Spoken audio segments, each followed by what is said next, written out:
Y nos encontramos con el diputado Cristiano Adames. Él es el precandidato presidencial por el Partido Revolucionario Democrático PRD. ¿Qué tal, diputado? Bienvenido a la Estrella de Panamá. Gracias, muy amable. Diputado, usted en primera instancia había manifestado o anunciado que iba a buscar la reelección, pero como diputado. Posteriormente anunció que iba a aspirar pues, para llegar a la silla presidencial. ¿Por qué cambió de opinión? Decidimos, previo diagnóstico de la situación de la membresía a nivel interno, poder presentarnos como una opción electoral en esa precandidatura, toda vez que podemos destacar el grado importante de insatisfacción que existe a lo interno del PRD en materia no solamente de ejecutoria de obras públicas en la comunidad, sino en aprecio directo y consideración a sus bases, o sea, en la capacidad de diálogo que haya tenido la dirigencia del colectivo, fundamentalmente dirigida por el gobierno nacional. ¿Qué sería lo primero que usted haría de llegar a la presidencia de la República? Haríamos un balance sobre una plataforma científica de las áreas del presupuesto social que son indispensables como para que la gente inicie un camino con sus autoridades hacia el bienestar social que merecemos. Eso es salud, por supuesto, eso es educación, eso es explotar las ventajas comparativas que tiene el país en materia de desarrollo turístico, en materia de desarrollo agropecuario y fundamentalmente en la creación de empleos dignos. Propuestas completas esto para la generación de empleos formales y a gran escala. Siento que hay que intervenir sobre la rama de fortalecer la relación con la empresa privada, entender la dinámica de su participación toda vez que la mayor cantidad de empleos que provee en esta economía nacional es la empresa privada.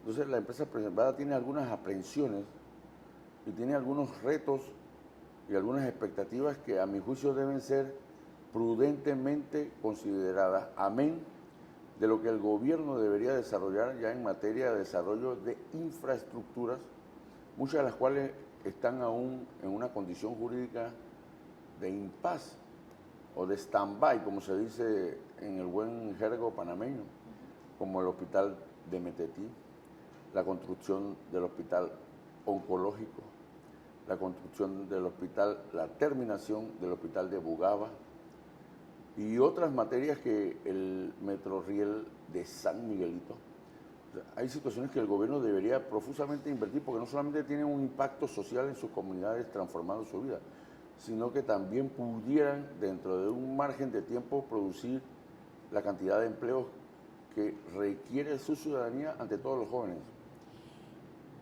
Diputado, la solución concreta, pues, por la crisis que hay en estos momentos en la Caja de Seguro Social, evitar la quiebra en el sistema de pensiones.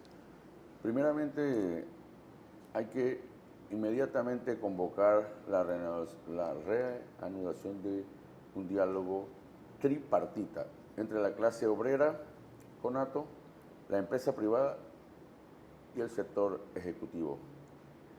De ese diálogo debe salir las consideraciones que evalúen tanto las corridas financieras, los estados financieros que por muchos años estuvieron en retraso, y actualizar los mismos para poder presentarlos ante las corridas actuariales, que son las que realmente verifican la capacidad de alcance de los fondos de la Caja del Seguro Social. Tenemos una fortaleza y un aval que la Organización Internacional del Trabajo, que es un organismo internacional con mucha competencia en materia de prestación de los servicios en materia laboral, ya escenificó un estudio particular encomendado por el gobierno que nos da cifras importantes sobre la condición del programa de invalidez, vejez y muerte, y no solamente ese, sino el de enfermedad y maternidad, que también tiene una acumulación progresiva en trámite a un déficit. O sea, que no solamente estamos viendo el problema de las futuras generaciones, estamos viendo el problema de las actuales generaciones en el caso de la enfermedad y maternidad, porque eso tiene que ver con el presente.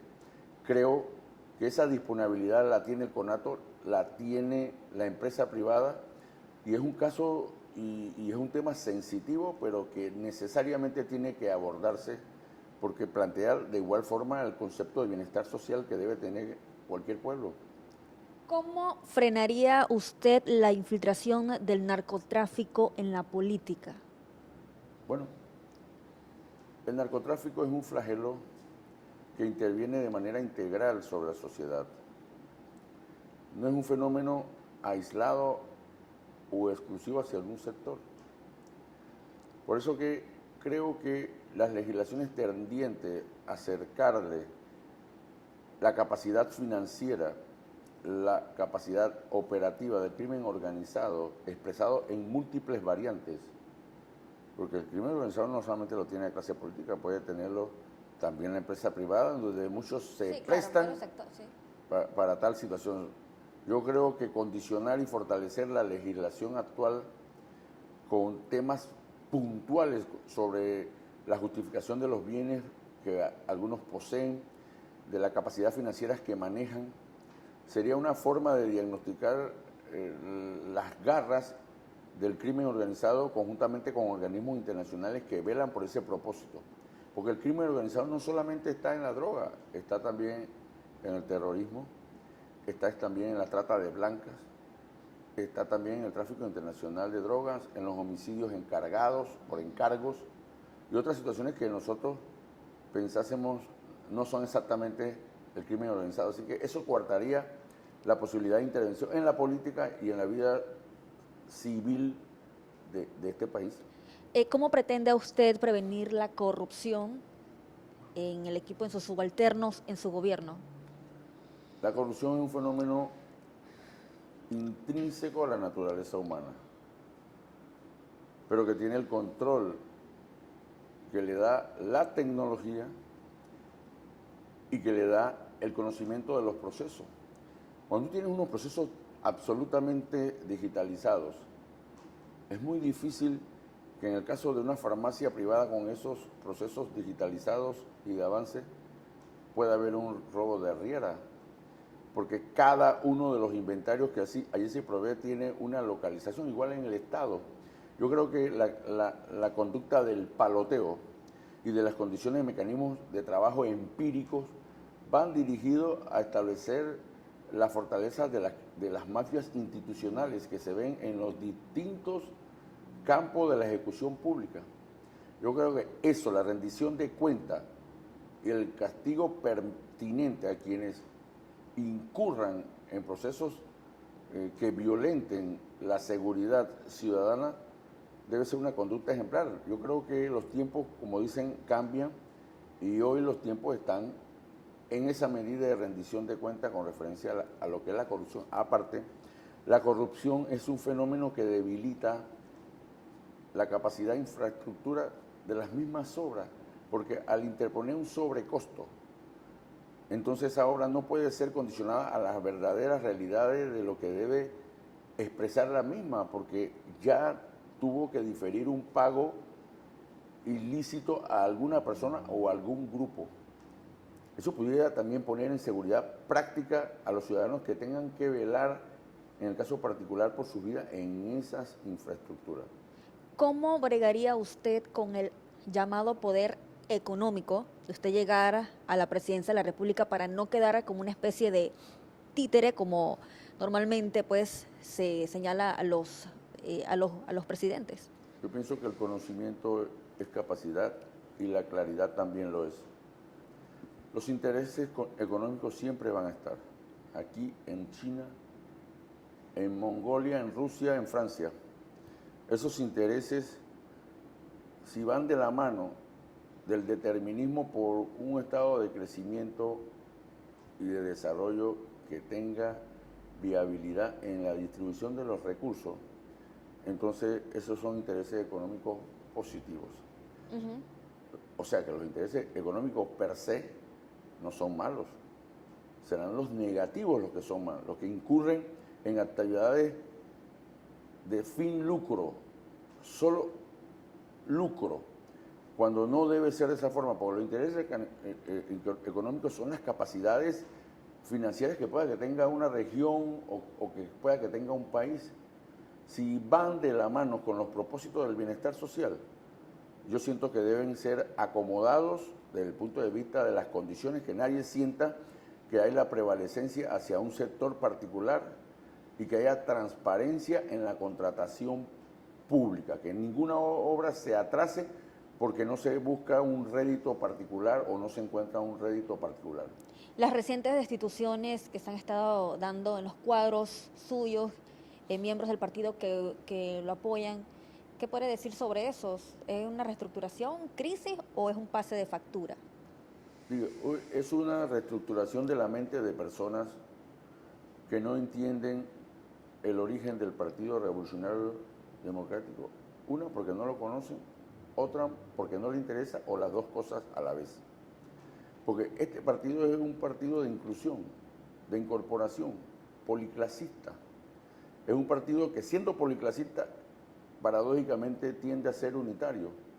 Entonces, la destitución de Jorge Carrasquilla, de Lenín Pití, la destitución de la hija de Felicia Billboard, la destitución, movilización de sus puestos de trabajo de múltiples compañeros, la destitución de Christopher Reader y otros, son la prueba más fehaciente de compañeros que no entienden la dinámica de inclusión ni de participación y que quieren ser candidatos. O son auspiciados para ser candidatos. Podrán ser candidatos de un PRD Light, Night, New o cualquier otra facción, pero no el PRD torrijista. ¿Qué opina usted sobre Martín Torrijos en el panorama político, PRD, torrijista, y pues que espera ser postulado por otro partido político? Pero ¿cómo está variado el panorama en la candidatura presidencial? Digo, la postulación del expresidente Martín Torrijos es la más clara evidencia de lo que acontece en el PRD internamente, porque él mismo lo ha manifestado. El PRD está secuestrado, y no por los intereses económicos exclusivamente, negativos, sino también por los intereses políticos negativos. Él, siendo el hijo del general Omar Torrijos Herrera, fundador de nuestro partido, ha optado por una participación externa que es absolutamente permisible en la Constitución de esta República. Políticamente pudiera ser analizada, porque, como lo he dicho, es mucho más fácil resolver los problemas de la familia en la casa que en la casa del vecino.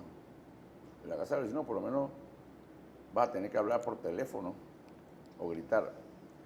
Adentro, conversando, debatiendo, discutiendo incluso, podemos atender el problema de nuestros hijos o de nuestras parejas.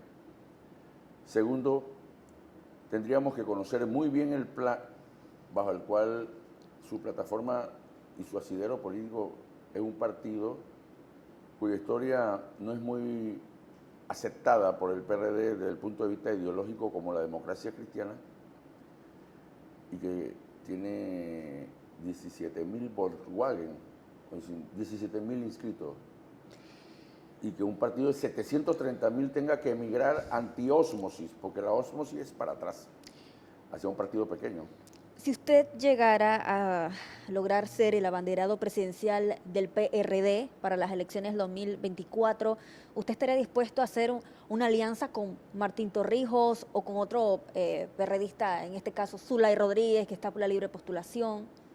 Bueno, hay dos conceptos en la política, uno muy técnico y otro folclórico, que la política es el arte de lo posible. Y segundo, que en la política uno no sabe con quién va a bailar la última pieza. Así que son dos consideraciones de apertura a la capacidad que tenemos los seres humanos de conversar en base a propuestas.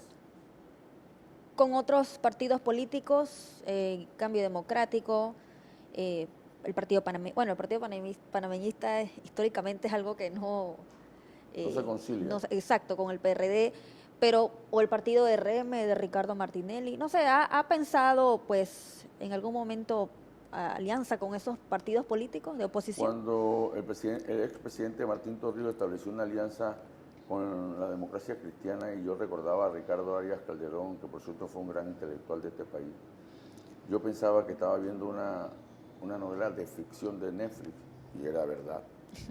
O sea que la política era O sea que hacer lo posible. todo es posible. Digo, todo es posible dentro del plan que establezca políticas públicas en base a propuestas estructurales. O sea que usted va a concretar una alianza dependiendo de las propuestas Por estructurales. supuesto, y estoy seguro que No tiene muchos, nada que ver con partido político, son las... digo, es que las propuestas son las que nos van a diferenciar, porque el concepto, la cosmovisión que nosotros manejemos con referencia a temas estructurales, seguro que va a distanciar de salida con posiciones que puedan que sean exclusivamente reformistas, exclusivamente clientelistas, electoreras, u otra misión que no compartamos, porque nosotros tenemos detalles prácticos como partido con su personal calificado como para entender qué políticas públicas pueden emanar de una ley o de problemas estructurales que tenemos que resolver sin afán de lucro.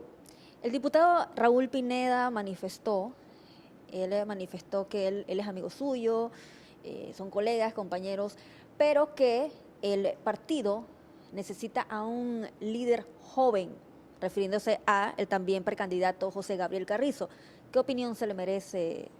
Bueno, hay una canción que dice, amigos, fuimos hermanos del alma. Esa es su opinión. Estoy dispuesto a que la juventud adopte un papel generacional consecuente con los desafíos del siglo XXI, pero que para que esa juventud adopte ese posicionamiento no solamente es por ser joven, porque el viento es bastante viejo y todavía sopla. Yo creo que tiene que ser acorde con una trayectoria política que pueda mostrarse, con la capacidad y ejecutorias, tanto privadas como públicas, que puedan mostrarse. Si eso es así, es como un médico. Yo no sé si usted iría a un médico que no las tuviese para operarse o usted iría a cualquiera. Usted iría al que tiene las mejores condiciones como para intervenirla porque está en riesgo su vida. En este caso estamos viendo el riesgo de la vida partidaria y del país, que ya tiene condiciones apremiantes en materia de provisión y bienestar que pudiesen significar los otros procesos que hay en otras latitudes de hartazgo social que concluyen con conflictos inimaginables a nivel de sus pueblos. ¿Cuál sería su proyecto de infraestructura prioritario? Siento que un proyecto de real conexión vial del país. Cuando yo veo la Interamericana y que antes era fácilmente conducible en los días de semana, hoy veo que no hay un solo día que uno no quisiese tener un helicóptero virtual para trasladarse o un túnel virtual para trasladarse. Yo creo que el camino hacia una costanera real que desembocase y desconcentrara la Interamericana es un hecho imprescindible para este país, por su conectividad, su posición geográfica y lo que permitiría como una plataforma logística para todo Centroamérica fundamentalmente. Yo creo que el desarrollo de un plan ferroviario que conectase a la ciudad capital, que es prácticamente la zona de convulsión económica comercial con las diferentes provincias de Panamá, significaría un aliciente y una forma de desplazamiento para búsqueda nuevamente del bienestar social. Claro, esos son proyectos macros que solicitan un fuerte financiamiento desde el punto de vista presupuestario, pero creo que los gobiernos tienen que incentivar la búsqueda de esas opciones. No pueden expedir créditos internacionales con tan solo propósito de cubrir deudas comerciales con empresas. Yo estoy de acuerdo que se cubran y no que se dé lo que actualmente existe con los proveedores de este país, que están en larga mora, como la mora quirúrgica de algunos hospitales públicos de este país. Su opción para reducir la excesiva deuda pública. Yo pienso que primero hay que tener un diagnóstico claro de lo que en materia económica tiene el país en la fase de crecimiento económica.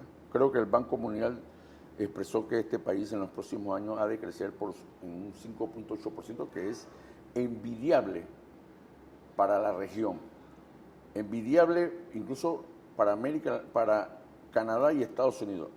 En base a eso, a su Producto Interno Bruto, a lo que va a significar la incursión del desarrollo minero en este país, creo que nos proveería en realidad la capacidad financiera que maneja en la actualidad Panamá, más lo proveniente del Canal de Panamá. En base a eso, yo creo que sería interesante explorar el refinanciamiento de la deuda externa de este país, bajo condiciones apreciables de amortización de los intereses y un replanteamiento en base al desarrollo de políticas públicas que vayan en búsqueda de solucionar problemas como la dispensación de agua potable en este país, siendo el quinto país donde más llueve, según el Foro de Agua recientemente concluido en Panamá en marzo de este año.